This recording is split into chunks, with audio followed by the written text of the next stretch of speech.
Hey, welcome back to the podcast, Evil Dungeon Master Universe Podcast. I am your host, Evil Dungeon Master Vince, and today is Thursday. It's time for another podcast, and hopefully you're having a good week so far and enjoying the podcast and everything else. TheEvilDM.com is my website, where I'm putting up some write-ups of various games I'm doing slowly as I did a write-up yesterday of Rambo for Mini 6 because I was a little bit bored, and I was just like, you know what? I like Mini 6. I want to see what I can do. So I put up a write up.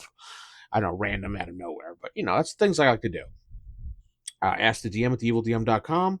And I have to reminder that if you're interested in our Shadowrun Unisystem game, you can contact me and join the cast on Saturdays it's every other Saturday when we play. If you're interested, let me know. Just email me and we'll talk. Anyway, let's get on to today's podcast. So yesterday, re-triggered a memory of mine of an old game I played in 2013 of Batman the role-playing game. Now, the reason why this is coming up is because we just hired for my staff a guy that used to play in the game back in 2013. Yeah, I've been at this job for quite some time and moving up the ranks and everything like that. Back then, I was just a normal, everyday average worker. Now I'm in management, but I just rehired someone that was, well, I didn't, HR did, rehired someone that was part of the staff back then and played in the game. It was Batman the role-playing game. He played in the game, and we had a long conversation about it instead of, I'm actually working about the game. So it kind of reminded me of the whole story. So I wanted to tell you because it was really an interesting story that we ran.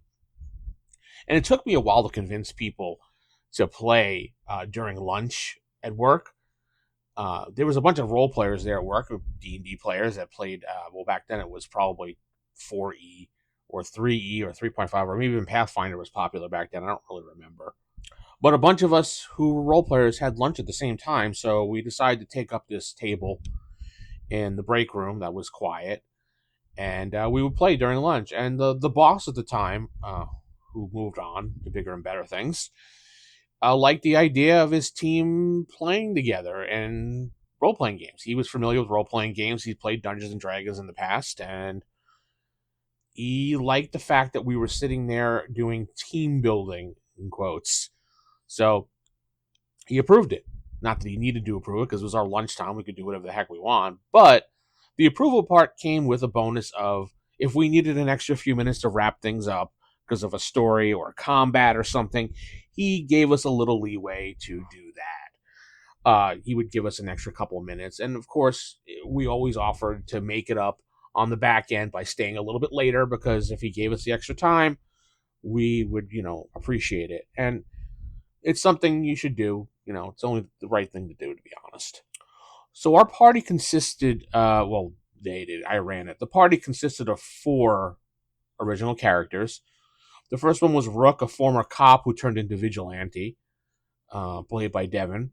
There was Nightshade, who was a mysterious sorceress with a dark past, played by Tammy. Next was Tech, a genius inventor. I'm sure you can figure that out by the name. The knack for creating crime-fighting gadgets, played by Dave. And then finally there was Shadow, a stealthy martial artist with a personal vendetta against the criminal underworld, played by Bill.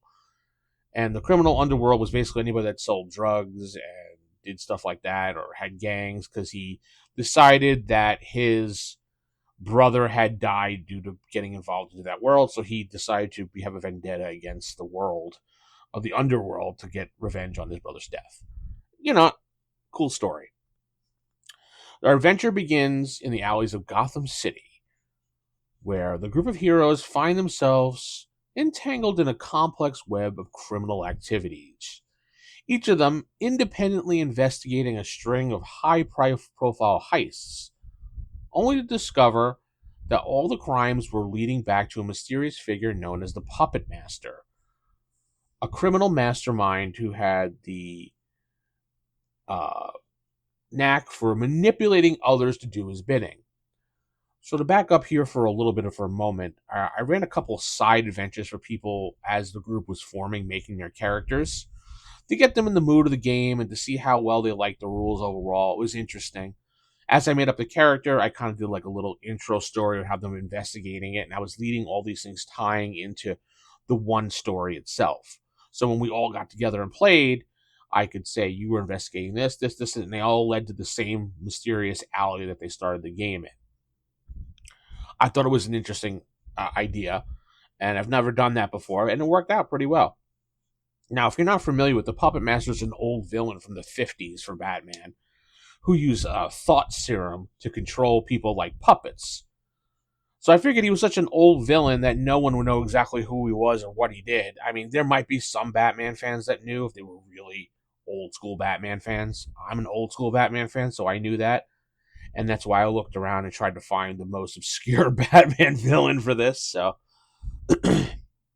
anyhow, they uncovered all the series of elaborate schemes and heist, only to it was designed not only to amass a lot of wealth for the Puppet Master, but his idea was to systematically dismantle the infrastructure that supports Gotham City, like every other stupid villain does. They always want to dismantle the infrastructure that supports the city. I don't. That must have been some type of trope for comic books for the longest time. So there was one particular moment that we would talk about, and he reminded me about it when the team had to infiltrate a high security gala at the Gotham Museum, where they discovered that the Puppet Master was going to orchestrate a daring heist to steal a rare and powerful artifact with the potential to wreak havoc on the city.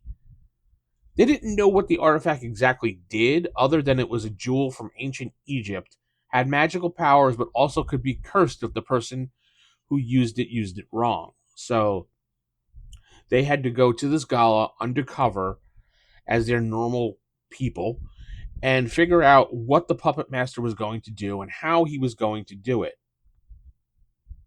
So they kind of, came up with this plan and raced against time to try to get there before the gala started because they weren't sure when the Puppet Master was going to strike. When the Puppet Master did strike halfway through the gala, they had to sneak away and jump into their costumes so they could fight the Puppet Master. But they had a dilemma in front of them, was that when they slipped away, the Puppet Master had used his thought serum gas to control most of the people in the gala. So now he had a whole bunch of henchmen in front of him protecting him, along with his normal henchmen that he had. So the group had to figure out a way to not hurt the henchmen because they're normal, innocent people. So Nightshade and Tech worked together to make a spray mist serum that they could spray into the air to counteract the thought serum the Puppet Master used. Now, at first, it didn't really work correctly, and the Puppet Master did wind up getting away. So once they got away and once he got away and the Puppet Master was away from his henchmen for a while, the serum did run off because it needs to be constantly resprayed, I decided. Once it wore off, everyone was like confused and things like that. But then they tracked down the Puppet Master in his hideout in a old warehouse in downtown Old Gotham, because where else would he go? And again, they had the dilemma of the henchmen that the Puppet Master employed because of, one, the spray, and two, he paid for some people, so those people they didn't care about. But the people that were innocent, they had to figure out a way to do it. So now that they had one serum anti-serum that didn't work, they had to come up with another one. So they did another one based off of it and did a couple rolls for that. And this time when they sprayed it, it did work. Well, at least they think it did, because it knocked all the people out. So at least the henchmen were out of the way.